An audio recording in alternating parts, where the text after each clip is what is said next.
Há 5.000 anos, conta a história que a sobrevivência de toda a humanidade foi confiada a um único homem, escolhido por Deus, em uma época repleta de maldade e perversão. Entraram na arca com Noé 2 a 2, macho e fêmea, como o Senhor tinha ordenado. Gênesis 7, 9. A extraordinária história de Noé, sua família e uma carga de animais que velejaram por águas turbulentas em uma enorme arca está envolta em mistérios. No evidence, archaeological, physical, or anything, to support the story of a catastrophic flood within human memory.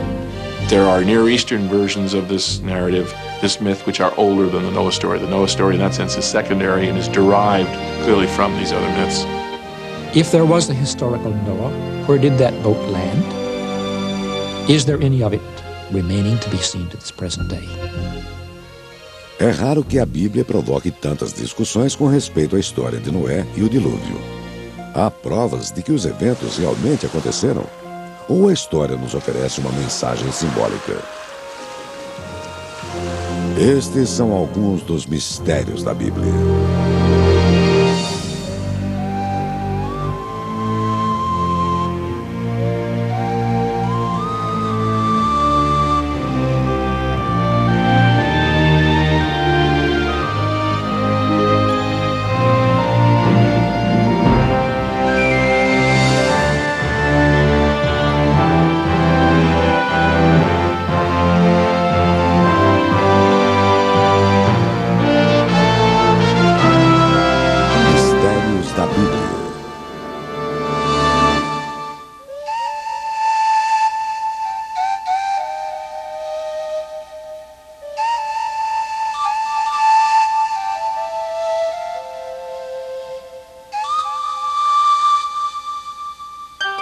Noé e o dilúvio. O dilúvio.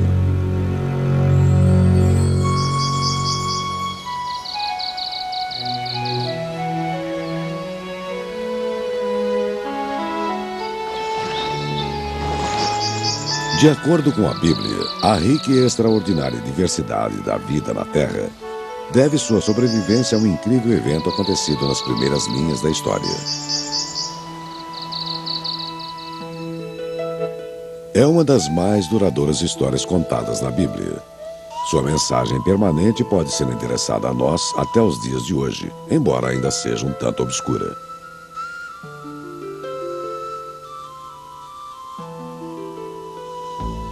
Segundo a tradição, Noé viveu há uns 5.000 anos atrás, na Mesopotâmia, numa região entre os rios Tigre e Eufrates, no que é hoje o Iraque. Esta é uma área conhecida por sua fertilidade. É uma terra semiárida, mas rica em culturas. O berço da civilização moderna.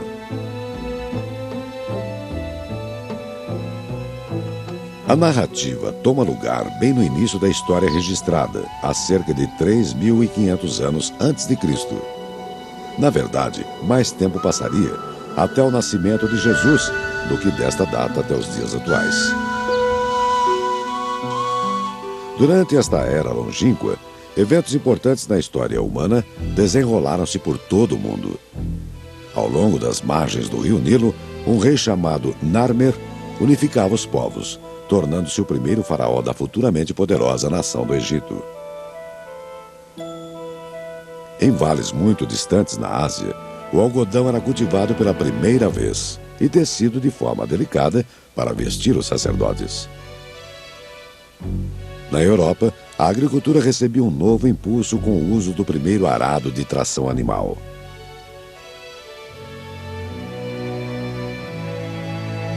A saga de Noé e sua arca e de um grande dilúvio ao qual ele, sua família e 2 de cada espécie do reino animal sobreviveram, nos faz pensar, mas muitas dúvidas persistem. Onde aconteceu? Quando aconteceu? De acordo com a Bíblia, a história começa quando a humanidade é corrompida pelo pecado.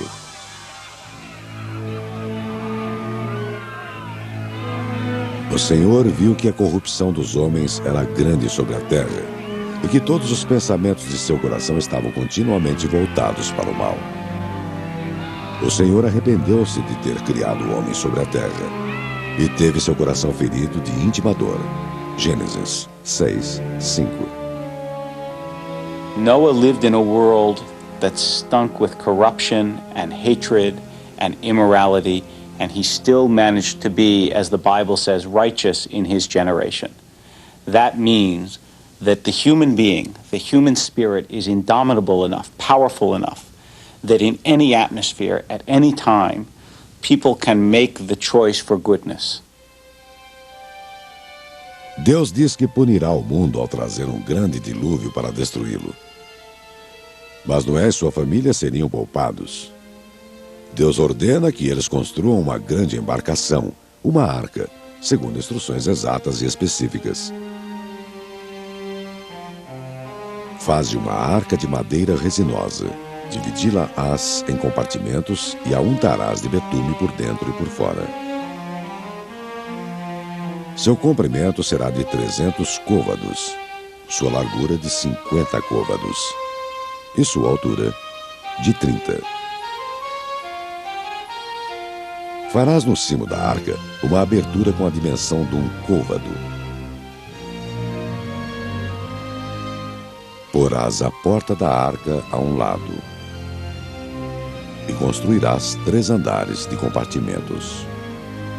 Gênesis 6:14.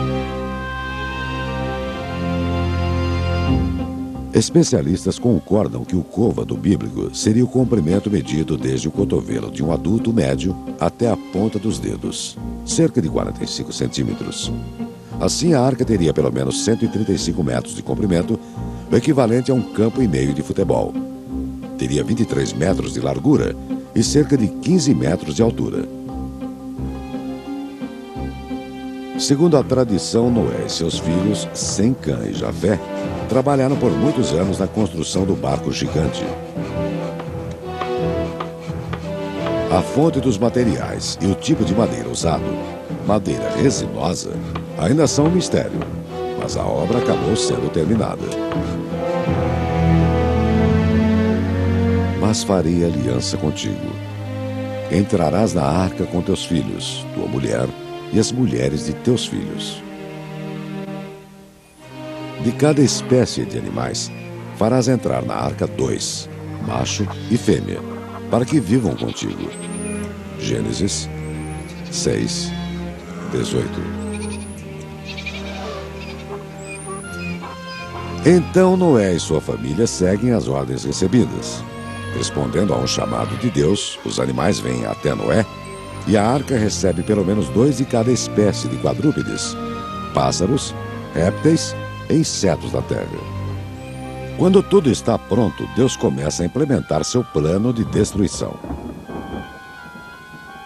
No ano 600 da vida de Noé, no 2º mês, no 17º dia do mês, romperam-se naquele dia todas as fontes do grande abismo e abriram-se as barreiras dos céus. Gênesis 7:11.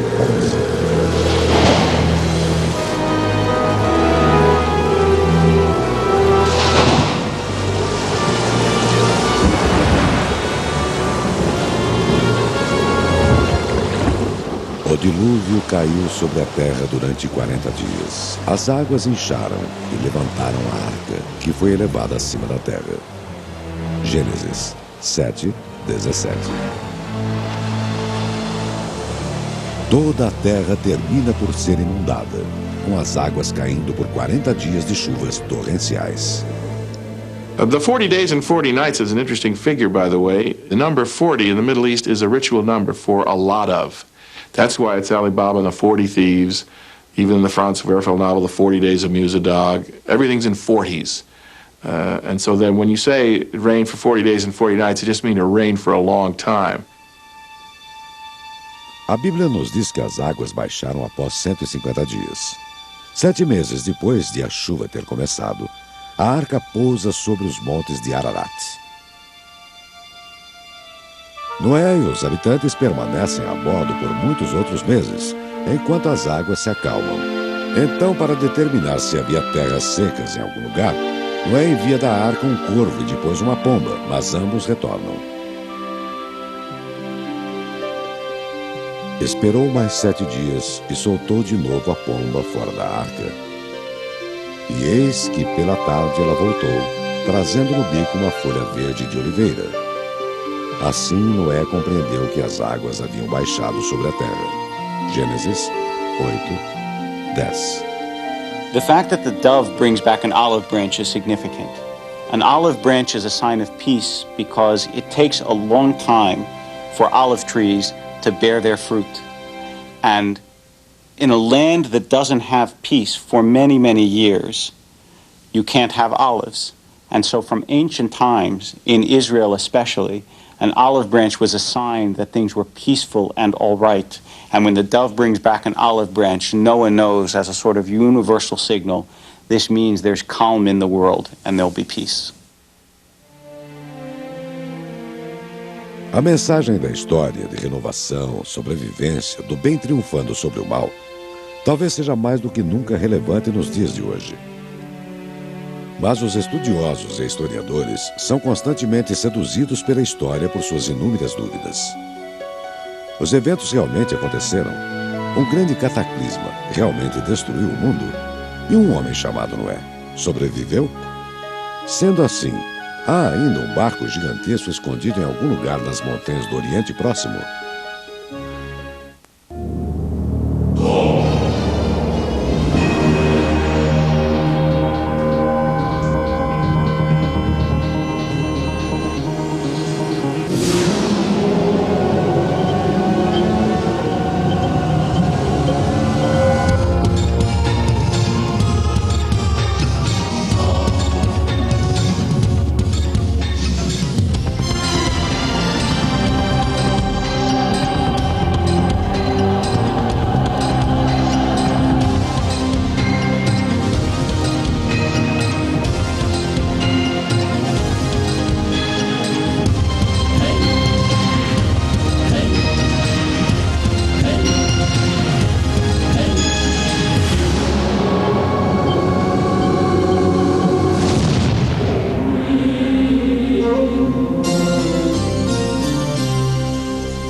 No 7º mês, no 17º dia do mês, a arca parou sobre as montanhas do Ararat.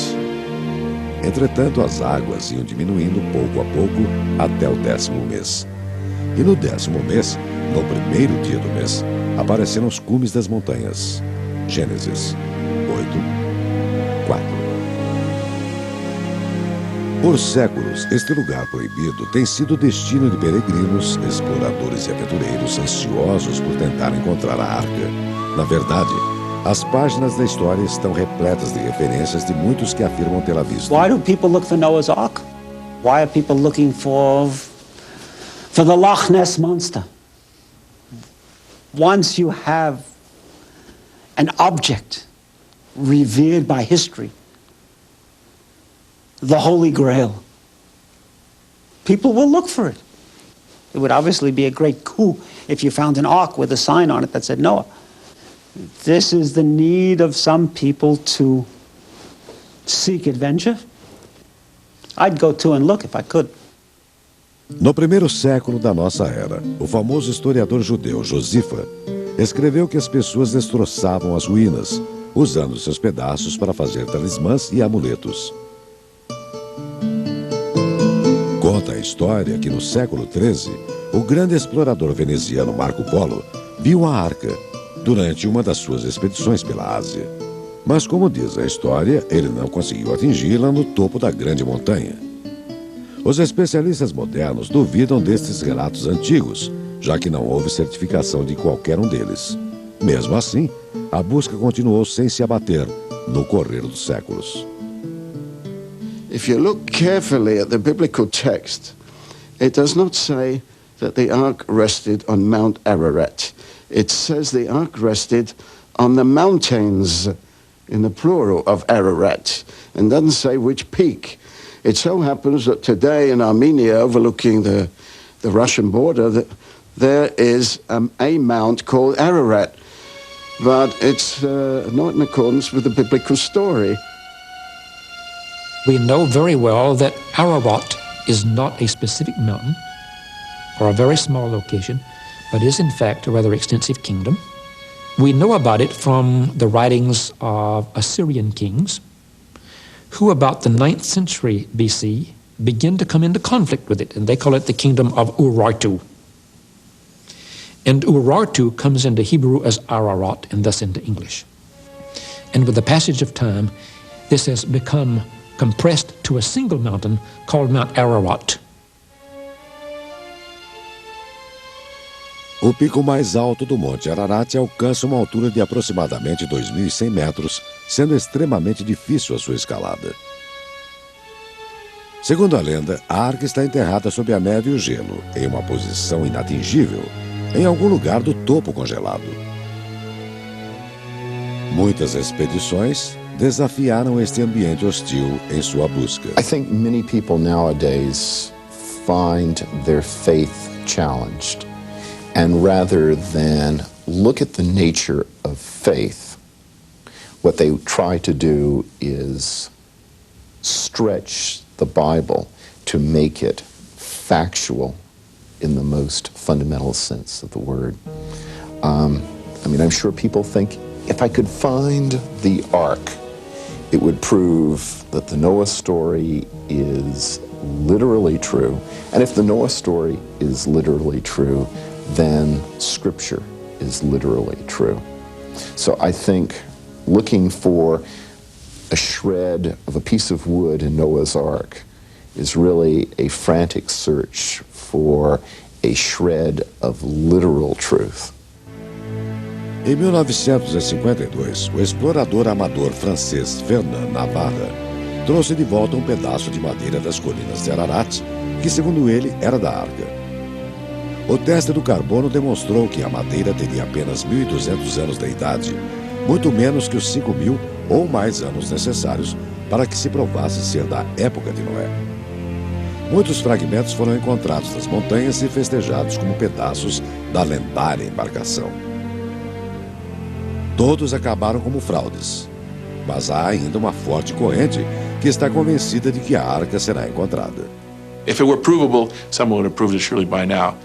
And I think there's an escapism here. We want to disprove science or to show that science isn't all there is. And so there is a kind of a romanticism, a nostalgia for proving that after all, there is Bigfoot, there is Nessie, the Shroud of Turin really is the image of Jesus. There really was an ark. And I can prove it because here's a piece of wood. This piece of wood must be the ark. Durante as décadas de 70 e 80, um astronauta americano, James Irwin, realmente acreditava que a arca estava em Ararat. E ele organizou várias expedições para encontrá-la. Nenhuma bem-sucedida. O mistério da arca continua tão intrigante como nunca. Em um terremoto em 1948 no Monte Ararat, uma extraordinária formação rochosa foi revelada em uma depressão a uma altitude de 1.800 metros. Incrivelmente semelhante às linhas de um casco de navio. Muitos acreditaram serem estes os restos petrificados da arca. Várias fotografias aéreas das formações gigantescas foram tiradas mais tarde. O estranho contorno chega a corresponder às dimensões da arca descritas pela Bíblia. Mas a Bíblia também diz que a embarcação era feita de madeira resinosa, uma madeira desconhecida atualmente. No entanto, não há qualquer sinal de madeira aqui, apenas pedras e rochas, descartando a possibilidade de serem os restos de um barco de madeira. Mas especialmente intrigantes são os enormes seixos talhados à mão encontrados na região, semelhantes às pedras usadas como âncoras pelos marinheiros antigos em todo o Oriente Médio. Alguns acreditam que essas seriam as âncoras usadas por Noé na arca. Pistas consideráveis, talvez, mas a maioria dos especialistas está convencida de que não há uma arca para ser encontrada. The reason people search for the ark is because they misunderstand the mystery. They think that the key to the mystery is in the physical presence of the boat. And if they could only find it, they would really come closer to what the essence of the story is. But the mystery of Noah was not in his boat, it was in his heart. It was in his goodness. And somebody who understands what it is to be good in such a society, who understands what it is to walk with God, which is what the Bible says that Noah does, such a person is much closer to the heart of the mystery of this story than somebody who climbs mountains in search of a bit of ancient petrified wood that may or may not exist. Então, o Monte Ararat continua a repousar no seu silencioso isolamento neste remoto cantinho do mundo. Mas a arca é apenas uma das muitas e intrigantes dúvidas que desafiam o estudioso bíblico. Toda quinta, conheça a vida natural, exótica e selvagem em nosso mundo. Aos pares.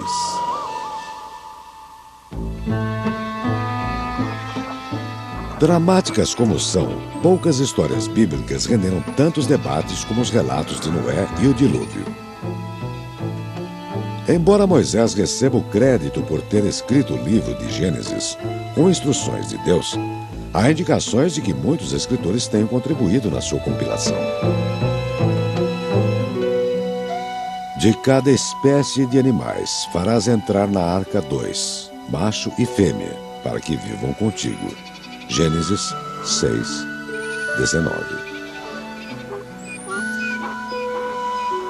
Lendo o texto com atenção, encontramos uma contradição surpreendente. De todos os animais puros tomarás 7 casais, machos e fêmeas, e de todos os animais impuros tomarás um casal, macho e fêmea. Gênesis 7, 2.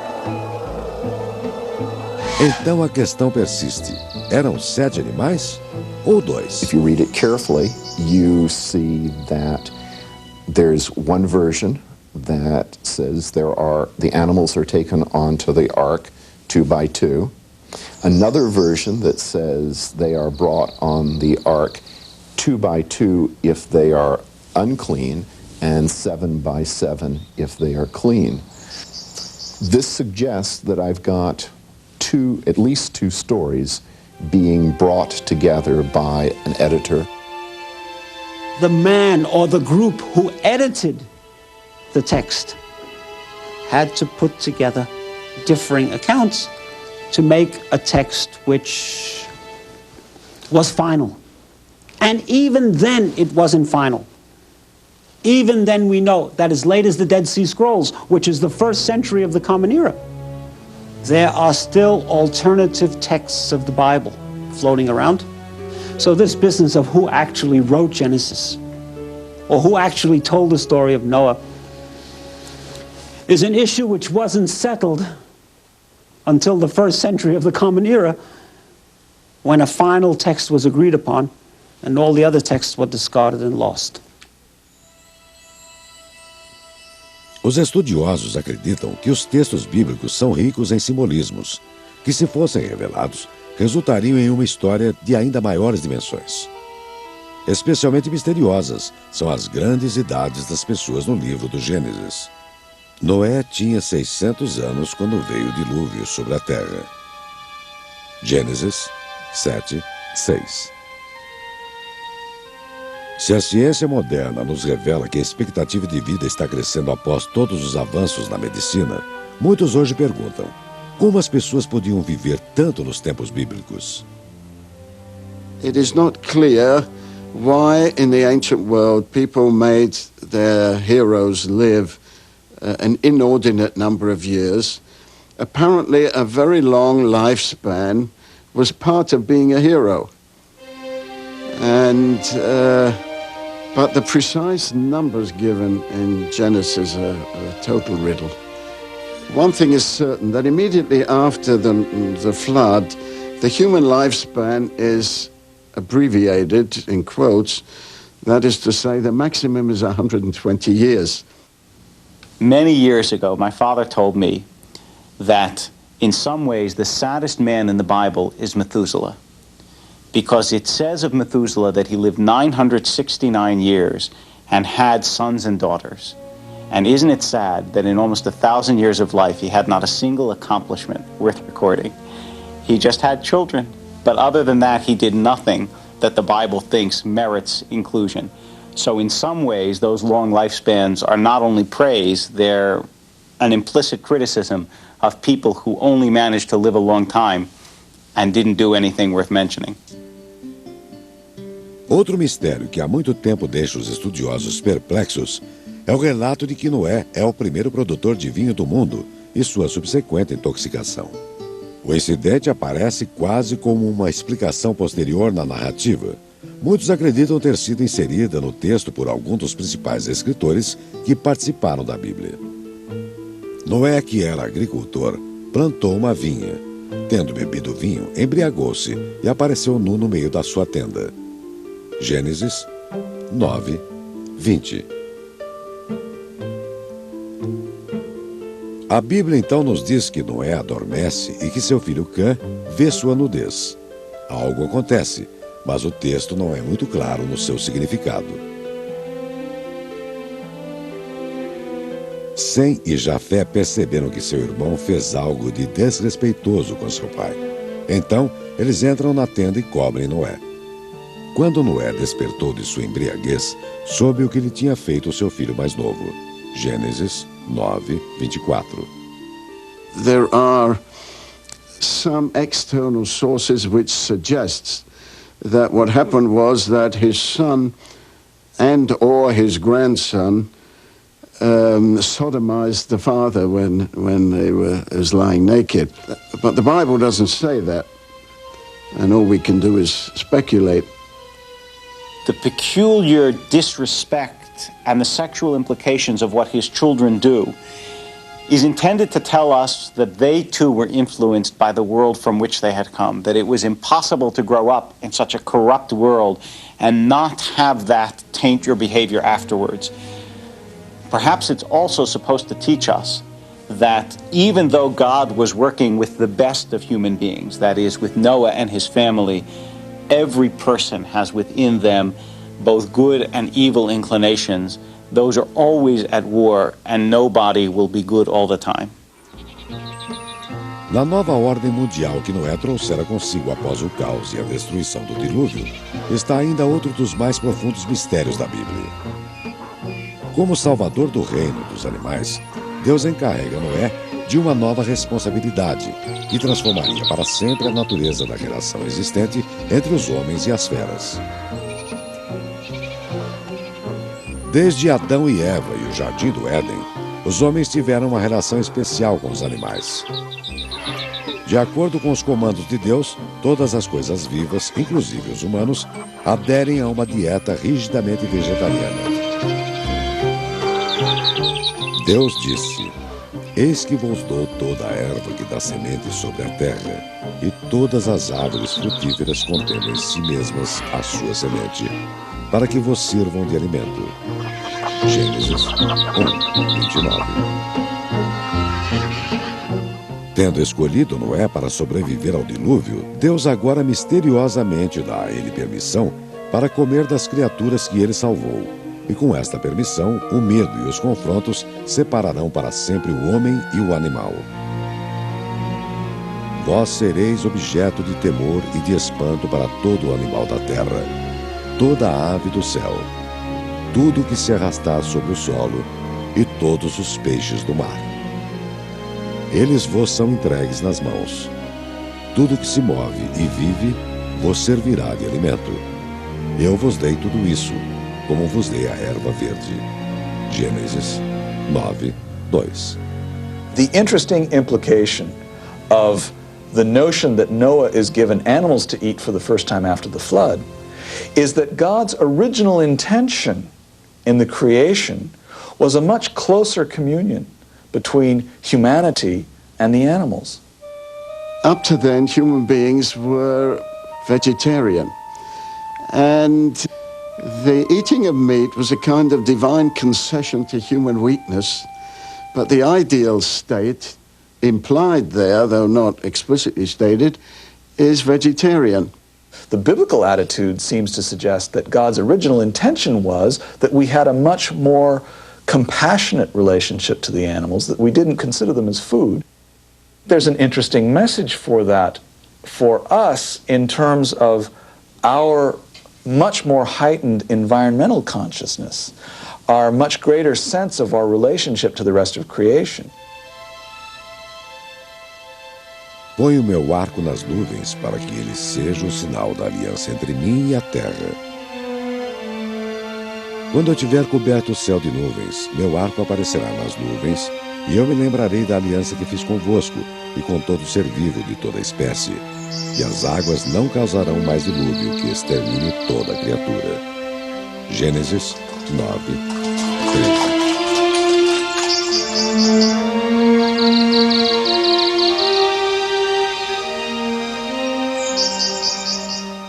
Então Deus estabelece sua aliança com os homens, prometendo nunca mais destruir o mundo por inundações novamente. A aliança, o arco-íris de cores brilhantes, é um sinal muito rico em simbolismo. The rainbow was supposed to represent God's promise never to destroy humanity in this way again. And the story that's come about is that the reason that it's in the shape that it is because God was in fact figuratively setting down God's bow of war.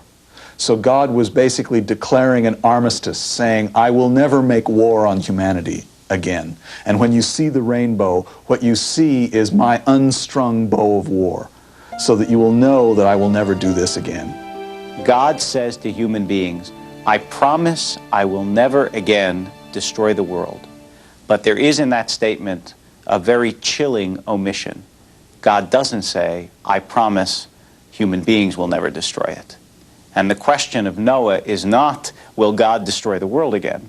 But given that we have the power, will we? Aviso assustador, e que acaba por levar os estudiosos a buscarem as origens da história. Nesta semana, muitos povos, muitos dilúvios. A descoberta de fósseis e artefatos naturais é comumente usada para justificar a crença de que um grande dilúvio uma vez chegou a cobrir toda a Terra. De que outra forma, alguns perguntam, os fósseis de peixes e outros organismos marítimos seriam encontrados em lugares tão improváveis como desertos e montanhas, longe de qualquer oceano contemporâneo. Mas a ciência nos diz que a Terra é um lugar dinâmico e agitado, onde há milhões de anos, movimentos tectônicos constantemente remoldam as paisagens e alteram os contornos dos continentes. Climas mudam, mares secam, rios mudam seus cursos. Com o tempo, áreas que antes eram lagos e leitos marítimos ficarão expostas. Fósseis necessitam de longos períodos de tempo para que os ossos sejam substituídos por minerais. Se fosse feita uma contagem literal dos dias do dilúvio, esses fósseis teriam antecipado Noé por milhões de anos. Mesmo a última era glacial, quando muito da Terra foi coberta de água, neve e gelo, teria antecipado Noé por pelo menos 50 séculos. Evidências geológicas de todo o mundo indicam que nos últimos milhares de anos, nenhuma inundação chegou a cobrir todo o planeta. Mas sob as incríveis paisagens do Oriente Médio, a ciência ofereceu a dramática possibilidade de ter ocorrido uma grande inundação regional. Infravermelhos e outros equipamentos de percepção instalados na última geração de satélites revelaram uma teia de rios e canais naturais de escoamento há muito cobertos pelas areias do tempo. Isto pode indicar que uma inundação de largas proporções talvez tenha ocorrido sobre a área, fazendo com que os habitantes locais acreditassem que todo o mundo estivesse sob a água.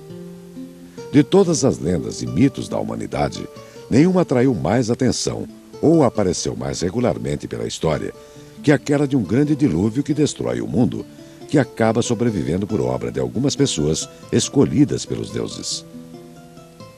Os estudiosos citam exemplos de todas as culturas, em todos os lugares, tentando provar que as histórias apresentam similaridade ao relato de Noé na Bíblia. No México, existe uma lenda nativa que diz que todo o mundo foi destruído por uma grande inundação e salvo por um homem, sua esposa e família, que velejaram em um barco repleto de animais e sementes de todas as espécies, usadas para repovoar a terra. Na Ásia, Austrália e pela América do Norte, mitos semelhantes se multiplicam. Mas isto significa que eles estejam ligados à história bíblica ou que todos venham da mesma fonte?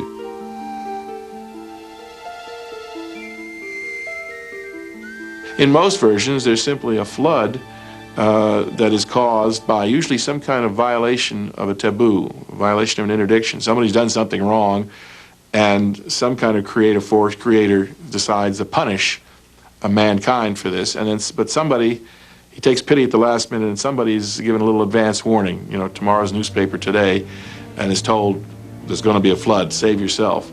And sometimes the warning comes from an animal that warns the figure. There are all kinds of different versions of the story, but somehow, whether they stuff themselves into a gourd, as they do in the Asian versions, or they climb to the top of a tree, or they climb to the top of a mountain, they're able to save themselves. A maioria desses mitos de inundações não é idêntica à história de Noé, mas muitos são claramente retirados da Bíblia. Das terras entre os rios Tigre e Eufrates às terras de Noé, surge um mito extraordinário, paralelo à história da Bíblia. Durante o século XIX, os estudiosos ficaram fascinados pelo Oriente Próximo. Em uma expedição, foi feita uma descoberta dramática que para sempre mudaria nossa percepção sobre o relato bíblico de Noé. Estamos em 1861 e uma série de tábuas de barro cobertas por uma antiga escrita cuneiforme são desenterradas de uma livraria em Nínive, na antiga Assíria. São trazidas até Londres e colocadas em exposição no Museu Britânico. Os fragmentos encontrados são meticulosamente reunidos por George Smith, um jovem assistente do museu. Nos 11 anos seguintes, ele decifra os textos primitivos e anuncia ao mundo ter encontrado os registros de um grande dilúvio inegavelmente similar aos de Noé. Viemos a conhecer a história como a epopeia de Gilgamesh. Escritas pelos assírios cerca de 1000 anos antes da Bíblia, as tábuas contêm uma antiga narrativa folclórica, copiada de uma história babilônica anterior. Esta, aparentemente, foi copiada de um texto ainda mais antigo, fazendo da epopeia de Gilgamesh um dos mitos mais antigos de todos os tempos. É uma crônica sobre como o rei Gilgamesh busca o segredo da imortalidade. Ele já fora encontrado por um homem chamado Utnapishtim. Então Gilgamesh viaja para encontrá-lo. Depois de muitas aventuras heróicas, o rei alcança Utnapishtim, que lhe diz ter atingido a vida eterna após sobreviver a um grande dilúvio que cobriu toda a terra. Junto de muitos animais, ele velejou em um barco que acabou pousando no pico de uma montanha.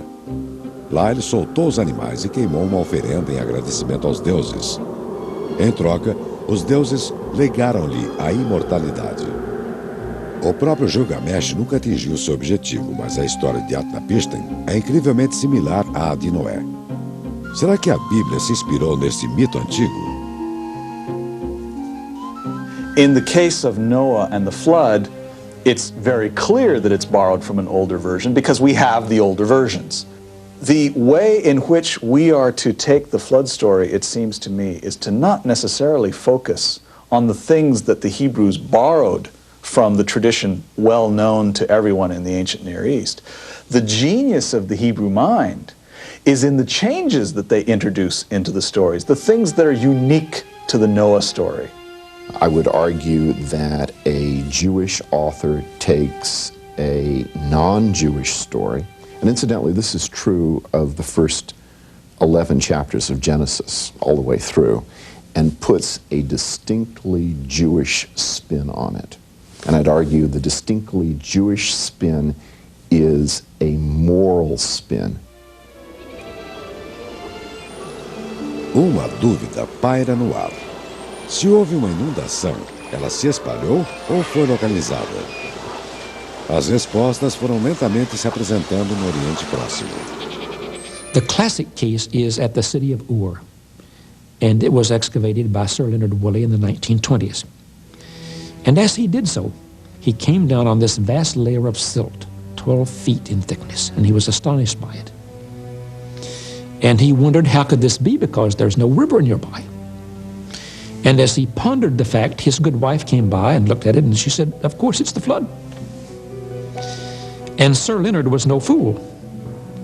He knew a good opportunity when he heard it, and so he announced to the press that the flood layer had been found. And this caused financial resources, which were in much need, to pour in, and his excavation could go forward. It turned out later that that flood layer did not cover even the entirety of the mound of the city of Ur. The Euphrates River once went by its edge, but had since moved, and in a local flood, it had destroyed that part of the city that bordered the river. And so that great flood that caught the public imagination did not even destroy the entirety of a single city. So alas, the archaeological evidence for a great universal flood, at first seeming to be compelling, evaporates upon closer examination. Seja qual for a fonte da história, a Bíblia nos diz que a raça humana deve sua sobrevivência a Noé e que a humanidade teve um novo começo. Noé está em um ponto crucial no tempo. A Bíblia nos lembra que ele é o 10º descendente direto de Adão e que exatas 10 gerações o separam do nascimento de Abraão, o patriarca. Noé é a ligação entre o período arcaico bíblico e a era que marca o início da história registrada.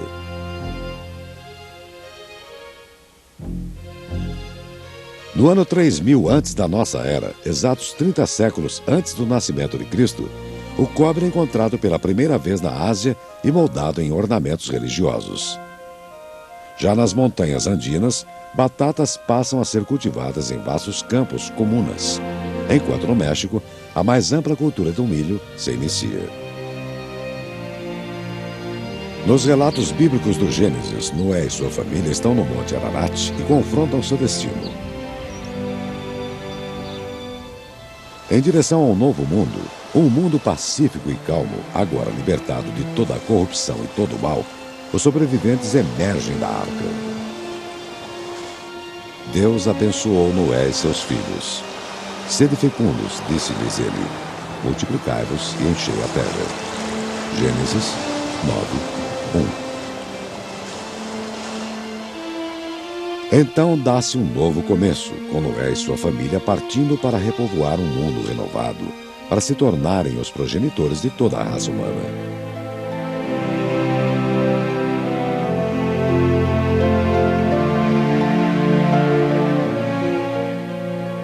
A Bíblia explica que o filho de Noé, Sem, seria o pai de todos os povos semíticos. De Jafé viria a linhagem dos europeus e asiáticos. Os descendentes de Cã seriam os povos da África. There's only one family in the biblical flood story, Noah, his 3 sons and their wives. It means that all human beings go back to one common ancestor, and what is important is the concept of one human family, and from that one derives the notion of human equality. A história de Noé e o dilúvio será provavelmente venerada sempre que os homens retirarem lições morais de sua narração. Mas o Monte Ararat, a arca e muitos dos detalhes do relato podem muito bem permanecer envolvidos em mistérios para sempre. What's the point in trying to find answers then? So for me, the real appeal of something like the Noah story is not the answers to the questions, but the questions that are generated out of it. I think it is clear what the message is. The message of Noah and the flood is that Noah was righteous. The message is for us, how do we follow in the footsteps of Noah? What does it mean to be righteous? To me, it's a terrible disservice. It's a terrible disrespect of the Word of God to go look for pieces of an ark on Ararat and not really take the message and to stop and think, what does it mean to be righteous like Noah? That to me is the message. Contada e recontada às gerações, a mensagem de Noé e o dilúvio continuará a inspirar e intrigar. Permanecerá como uma das mais eternas de todas as histórias da Bíblia Sagrada.